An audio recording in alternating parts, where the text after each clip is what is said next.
Let's dig into a little bit about ad spending and women's hoops. Some of these sponsors that are out there are now paying $1 million for 30-second spots at the NCAA championship weekend. And all I want to say is, look how far we've come, baby. I mean, that is an incredible stat. If you think about that is the same general range that an ad for the NBA Finals goes for, the college football playoff championship. That is what ESPN got this year for the NCAA. That's up 200% from last year, which is incredible in itself, right? Because you've got Caitlin Clark moving on, and a lot of people felt like, oh, well, this is a Caitlin Clark effect, and now you have ad spend up 200% for the NCAA Finals. So clearly, and we'll talk about this, women's sports, women's basketball is a growth industry. It is a growth investment. But if you just isolate to the NCAA tournament, like, we're here. Like, that is not a growth anymore. You have 18.7 million people, and it'll be interesting to see how many people watch tomorrow. Because it's going to be another marquee matchup, and that regular season game was watched by 4.8 million people. You know, I think the previous record between these two teams. Between these two teams, yes, the UConn South Carolina regular season game. I believe the pre-Caitlin Clark record for an NCAA Finals was 1993. It was 7.8 million. So that is the number I have in my head to see, will tomorrow top 7.8 million? I would take the over on that. It's going to be close, I think, because it's not going to be anywhere near 18.7. But I mean, I would also take the over on it. Yeah.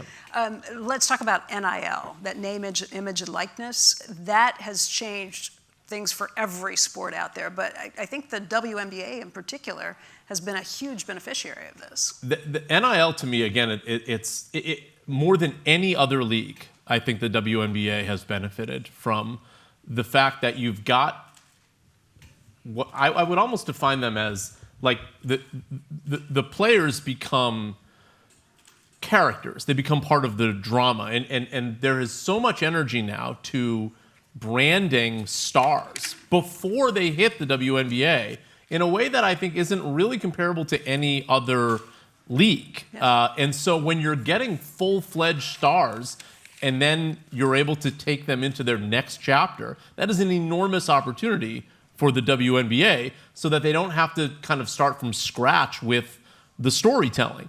I think one of the things that's interesting is that, like, my job is to look at all of this stuff objectively, and clearly we're here in a way that champions women's sports, rightly so. But one of the challenges, I think, that the WNBA or any women's sport is going to have is, how do you keep the momentum going in a streaming environment from an audience perspective? And this is the same challenge that not only women's sports has, but all sports, maybe save the NFL. But you take an example like Netflix, for instance. Netflix is not interested in buying a full package of Major League Baseball.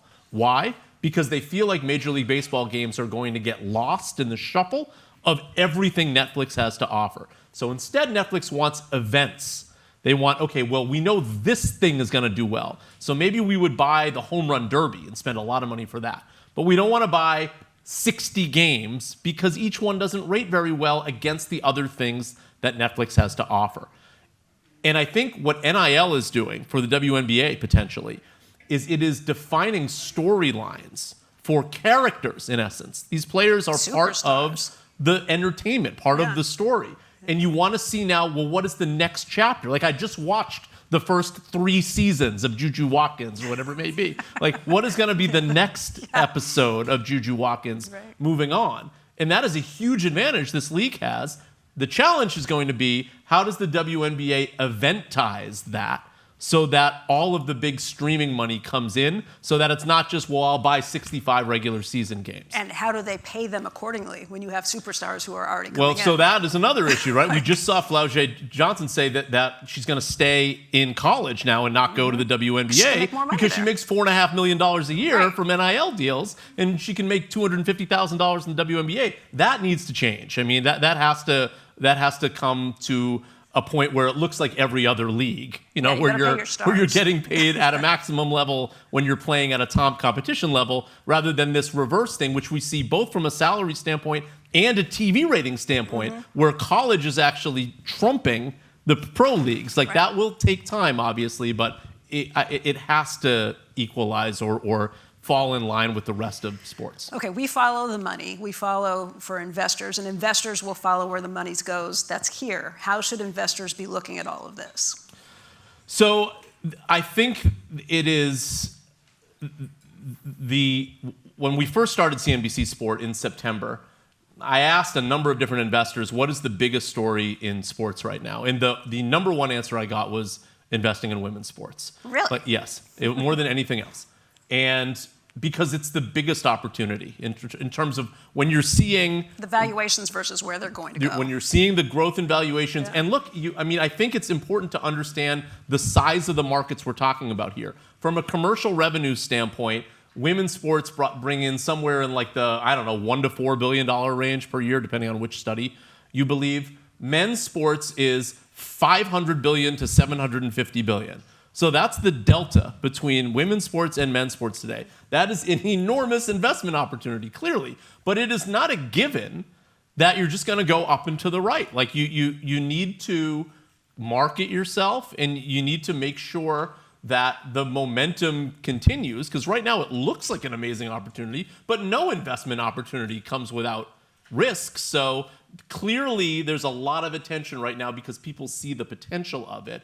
But the potential doesn't just materialize overnight without a lot of people that I'm sure are in this room putting in the work to figure out, well, how do we keep the momentum going? Okay.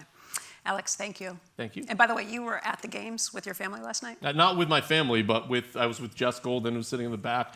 And like the games were, UConn looked incredible, I thought. And so now they're going against the defending champion, clearly two really well-coached teams. Like, that's why I said, like, what is that game going to rate? Like, if you're at all paying attention to what's going on, like, that is a really compelling final. That was the best case scenario for a final. That's great. UConn, South Carolina.